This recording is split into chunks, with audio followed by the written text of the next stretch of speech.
What's up mga Wondermaid? For this video nga pala gagawa tayo ng ating mahiwagang gemat. Ayan, kung nakikita nyo, nag-add pala tayo ng 500 ml of water. Warm water po ang ginamit natin diyan. Pagkatapos po, nilagyan po natin yan ng 2 pinsyal ng sugar para mas matamis ang ating gagawing gemat. Pagkatapos po, nilagay ko po dyan ang 2 kutsarang gatas. Dapat po full na full yung ating milk powder, any kind of branded po. Ayan, naglagay din po tayo ng asin, 1 half lang po ng spoon ng ating asin. Tapos lagyan po natin siya ng 2 kutsarang yeast. Ayan, yeast, tama po yung narinig ninyo, 2 yeast po.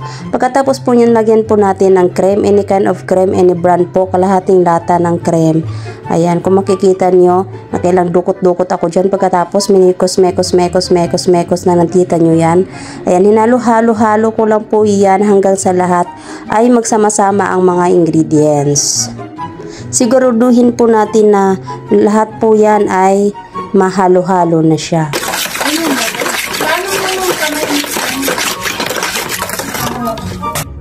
Yan, pagkatapos po natin hinalo-halo lahat, nilagyan ko po yan ng 4 na cup ng flour. Ayan, siguraduhin po natin punong-puno ang ating cup para po mas makuha natin yung ating tamang tansya.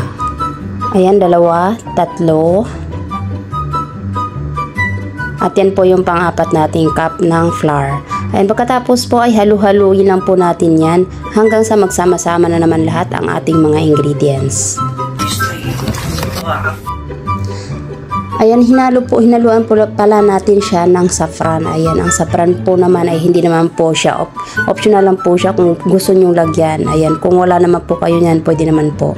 Ayan, kailangan na po natin siyang halu-haluin hanggang sa mag-moist po ang kanyang dough. Ayan, hanggang sa mahalo lahat at makikita nyo na smooth ang ating dough for gemat. Anong problem din po? Pagkatapos po haluin lahat, maaari po natin takpan yan at hintayin natin tumubo. Ayun, kung makikita nyo, triple size na po ang kanyang pagtubo. So, ready to cook na po siya. Ayan, luto na tayo.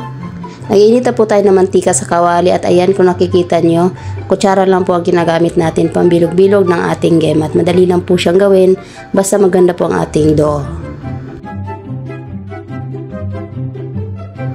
Ayan, luto na ang ating gemat. Ayan, nilagyan na po natin siya ng honey at saka simsim. Ayan po, ready to serve. Happy eating and thank you for watching.